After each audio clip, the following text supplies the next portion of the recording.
Hello, my name is Adrian from Rabona TV and welcome to our weekend report. Here's how it works in case you don't know. We hit up the top five leagues in Europe, and then we rotate in another random mystery league every single week so that we can become globally minded, open individuals. If this sounds interesting to you and you're finding us for the first time, then make sure you say hey in the comments section. And consider subscribing. It's up to you though. Also, our live discussion chat back is returning this Wednesday at 11:30 a.m. my time, which is Pacific time, 2:30 Eastern time and 7:30 UK time, aka GMT. Contribute some topics and then join me. Maybe you want to talk about the Champions League. Maybe you want to talk about action from this weekend. Maybe you want to talk about anything else under the sun. The sun of football, though. It's an open forum. Let's do it. And let's start in Spain this time, and in Barcelona in particular, where Girona came to town and Girona got the pound. I got an alert on my phone that Girona had scored in the 3rd minute thanks to Porto. By the way, he's the only player this season to have scored against Atletico, Barcelona, and Real Madrid. I continued playing Origins and then got interrupted again a minute later because Suarez equalized, and so began the walloping. Luis Suarez took complete control of this match, scoring a hat-trick and providing 2 assists on the night, once to Messi and once to Philippe Coutinho. Coutinho and Suarez have quite the understanding on the pitch. Suarez set up Coutinho's first ever goal for Barca in the Copa del Rey and his first ever La Liga goal. Also, Coutinho's first ever assist for Barca was for Suarez. Oh, and Dembele managed to play the full 90 minutes and grabbed an assist. Real Madrid are beginning to look more and more like themselves as they got a routine win over 15th placed Alaves. Alaves had won their last 3 matches in La Liga, by the way. Ronaldo, well, he scored a brace and taking his scoring record to 12 goals in his last 7 matches. And he could have had a hat trick, but Pinaldo, as some like to call him, decided to let Benzema take it as he needs the goals more than Ronaldo does. People won't really give Ronaldo credit for it, but Benzema's confidence has been on the floor for a while now, and the Madrid attack needs him to be firing on all cylinders. Plus, I mean, he deserved to take the penalty after grabbing 2 assists in this match prior to his goal. That was the first time that BBC had all scored since April of 2016. BBC, for the uninitiated, being Benzema, Bale, and Cristiano Ronaldo. And if they can continue to improve and Ronaldo continues to bang them in, then, I mean, who knows? Maybe they could even become favorites to win the Champions League once again. Could they really do it 3 times in a row? I mean, I wouldn't put it past them. But could they really do it? Valencia made it 3 wins on the trot with a 2-1 victory over Real Sociedad. Atletico, on the other hand, disrespected Sevilla by going to their home and beating them up 5-2 in front of all their friends and family. Antoine Griezmann scored a hat-trick, hit the bar, and assisted for Koke, while Diego Costa grabbed the other goal. He's been involved in 7 goals in his 9 matches for Atletico. Not bad, Diego. Alright, in France, Claudio Ranieri's Nantes, after starting so brightly, have slumped to just 6 points from 8 matches in 2018. With 1 win, 3 draws, and 4 losses. Not great, so hopefully he can turn it all around. Nantes were up there at the beginning of the season, chasing the top 4, way ahead of the rest of the league, and now they've been overtaken by Montpellier and have Bordeaux and Rennes and Nice all right on their asses.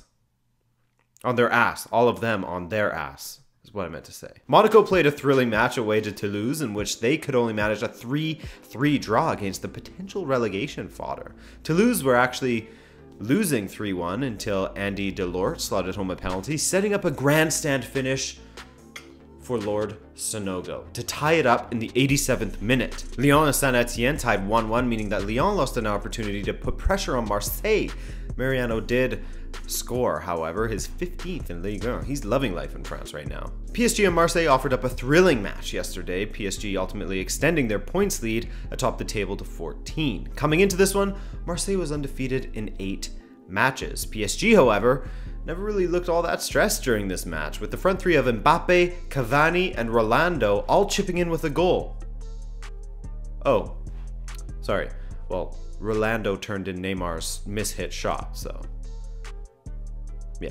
However, the scariest moment in this 3-0 win for PSG fans no doubt came when Neymar injured himself, rolling his ankle and getting stretchered off. But there could still be hope for him to play against Madrid and Paris next week. As Emery said, the first exams reveal that he rolled his ankle. We're going to do additional medical examinations, but we are optimistic that he'll play against Madrid. If I had to say yes or no today, I would say yes. PSG fans, hey, turn that frown upside down. Everything might be okay. And you know what? Here's hoping he'll make it, because if Madrid are to go through, you would want it to be up against a full-strength Paris team so that they really deserve to go through. Just as if you're a Paris fan, then you want your top guy to be there to help turn the tie around, to feel like you have a fair shot at it with your full team. But anyway, enough France. In Germany, well, I apologize to Bayern fans first and foremost because of this. They've won 14 consecutive matches now, which ties their longest winning streak of all time. The last time they won 14 matches on the trot was back in 1980, and with their next match coming up against 11th placed Hertha Berlin, it seems likely that they'll break that 38-year-old record. Watch, I've totally jinxed them now. I pre-apologize to all of you Bayern fans in case I've messed things up for you.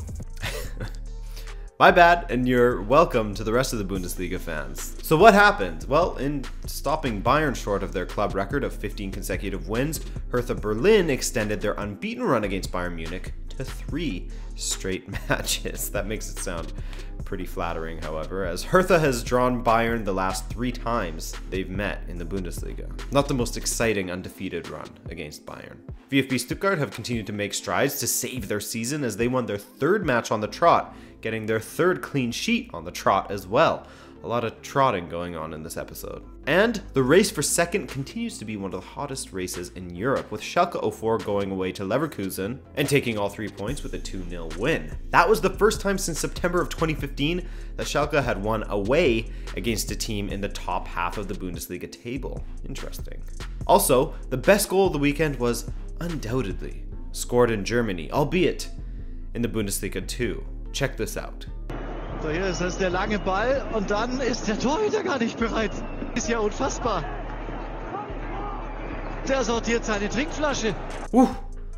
Now that's some heads-up goalkeeping. Thankfully for Duisburg though, that goal wasn't fatal for them as they came away as 2-1 winners. Also, Germany has to be one of the most balanced footballing nations, as in the Bundesliga 2, there's only 5 points between 3rd and 12th. Balanced besides Bayern Munich at the top, of course. In Italy, the marquee matchup of the weekend was undoubtedly Roma vs AC Milan. And Milan have continued their incredible run of form, as they went away to the Olimpico and came out as 2-0 winners. Patrick Cutrone's purple patch continued, as he scored his 3rd goal in 3 Serie A matches. In total this season, he's on 12 goals from 28 appearances. That win was Milan's first away to Roma since October of 2011. In their last 12 matches, Milan have won 9 and drawn 3, with 8 clean sheets along the way, 5 of which have been in their last 5 games. Impressive turnaround by Gattuso. Their next 3 matches are against Lazio, Inter, and Arsenal, so there's some big boys coming up. Elsewhere, Lazio won 3-0 away to Sassuolo as Lazio continued to get back on track after a spell of going winless in 5 consecutive matches. Of course, Ciro Immobile scored his 23rd of the season, taking his Serie A average up to a goal every 85 minutes. Sergei Milinkovic-Savic scored a brace on the day as he continues to make his stock rise as one of the most sought-after young midfielders in Europe. By the way, both goals for his brace were set up by Felipe Anderson, who has 4 assists and a goal from his last 2 matches. Also, Inter got a routine win at home against bottom dwellers Benevento, with each center-back scoring for Inter in Milan Skriniar and Andrea Ranocchia. Too bad Ranocchia has given away penalties in my career mode. Come on, dude. And this week, I figured it could be fun to talk about the Scottish Premiership, as it's, well, at least a little bit closer this season than it has been in previous seasons. So, the league leading Celtic, of course, they're always leading, went away to 3rd placed Aberdeen and came away with a 2-0 win. Striker Moussa Dembele, who hasn't quite hit the heights that we perhaps expected of him this season, scored only his 6th of the season. Mind you, he has been out for a bit, as that was only his 10th start, and they've already played 28 matches in Scotland. Kilmarnock did their best to claw their way towards 4th place, but could only manage a 2-2 draw with Hibs. Hibernian, by the way, is in 4th place, but has a 10-point lead, like we're seeing in France, where the top 4 are breaking away. Chris Boyd scored for Kilmarnock, by the way, as he went level at the top of the goal-scoring race in Scotland with Rangers striker Alfred Morelos. Morelos didn't make it onto the score sheet this week, but his team did come away as 2-0 winners over Hearts nonetheless. And that's all I have for Scotland this week. You guys let me know which league you want to see me do next week, and if I haven't covered it yet, then I'll give it a go. We gotta spread the love, you know? I don't want to do repeats just yet. Alright, you've been patient. I know a lot of you are here for it, so let's talk about the MLS. I'm joking. That does start next week though, so I'm probably going to talk about it. And I'm going to the Whitecaps home opener with my dad, because the Whitecaps are playing Montreal. Yeah. Anyways, let's hit England, the last stop on this European tour. Liverpool had a lovely time at Anfield as they ensured that to this day, David Moyes has never won a match on their turf. He's drawn 7 and lost 8 now, as West Ham fell 4-1 to a Liverpool side whose attack is really up and running these days. Firmino, Mane, and Salah all grabbed a goal each, with Salah taking his total to 31 goals. By the way, Salah has equaled Suarez's season record of 31 goals from 37 matches. Not too shabby. Salah will no doubt destroy that record with many more matches to come for him. It's only February, people. He's got months. Tottenham escaped from Selhurst Park with a 1-0 win thanks to Harry Kane scoring his 24th of the season, in the Premier League, of course. He scored 45% of his team's goals, which also translates to his goals securing 14 points for his side this season. No other player is that valuable to their club. Also, a massive shout out to Serge Aurier, who scored a hat trick of foul throws against Crystal Palace. Right on, man. We're all so proud of you. Keep it up. All right, Chelsea versus Manchester United. Although Willian did do his best to be the real MVP of this match, scoring a goal and trying to read the note that Mourinho passed along to Nemanja Matic, I gotta give it to, and I know longtime subscribers will be surprised that I'm giving this guy praise, but Romelu Lukaku. In the first half hour or so, there were many poor touches from Lukaku. Dude looked like he was trying to control the ball with 2 peg legs at times. However, he did well to control Martial's touch inside, and did even better to slot it past Courtois. That was his first goal against a top 8, not even top 6 opposition this season. And it's about damn time, dude. But in general, he looked pretty good from that point on, and he looked really good on 75 minutes when he beat 2 guys and then sent in the perfect cross for Jesse Lingard to head home. Maybe he should just be utilized as a winger. No, but seriously, that's a few occasions now this season where Lukaku is delivering way better crosses into the box than the service he actually gets from his teammates. I don't think that Chelsea deserved to get a point in this one personally, but it was close, man.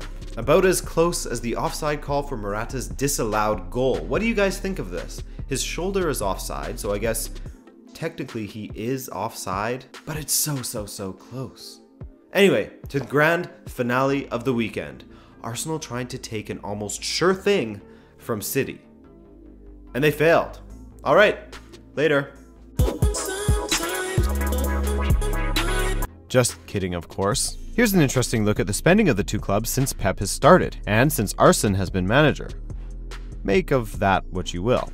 But to the match itself, Arsenal have lost more League Cup finals than any other team in the history of the competition. Sergio Aguero continued to be the unsung hero of this football season, taking advantage of some soft boy defending from Mustafi and chipping over Ospina for his 6th goal in his last 4 matches. Good guy Vincent Kompany scored his first goal of the season to make it all but unreachable, before David Silva added a 3rd to really kill the game. Nice to see those 3 in particular score, you know, the older guard of the team. But anyways, now Arsene Wenger has lost 3 League Cup finals, level with Ferguson. Ferguson, however, also won it 4 times. But Wenger, man, this dude is getting more and more diluted, or maybe it's just more obvious than ever that he's trying to save face by grasping at whatever straws he can. Exhibit A, quote, "Congratulations to City. We self-inflicted our punishment because we had an unbelievable chance at 0-0. We gave them a goal at 1-0 and were unlucky in the second half. The second goal was offside." All right? Come on, dude. Just take your L and move on. In fact, he did take an L from the fourth official, as he also said in his post-match press conference thing, quote, "When I asked the fourth official why he didn't give more stoppage time, he replied by saying, 'Why do you want more time?'" Got him. Oh my god. I mean, this can come as no surprise to anyone. City have won it for the 5th time in their history, and the first trophy for Guardiola at Manchester City. They're still on track for a treble, though some people have been sticklers and said that the treble for an English team can only be an FA Cup, a league title, and a Champions League trophy. I don't know. I usually just say that any 3 trophies, as long as they aren't a Community Shield or a Super Cup, it's a treble. But what do you guys think? Can City get the treble? Can they win 3 trophies this season? Are they capable of winning the Champions League?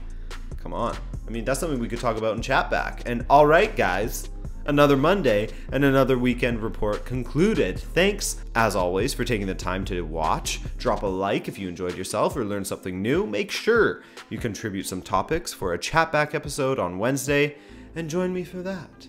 And I'll see you later. Have a nice day.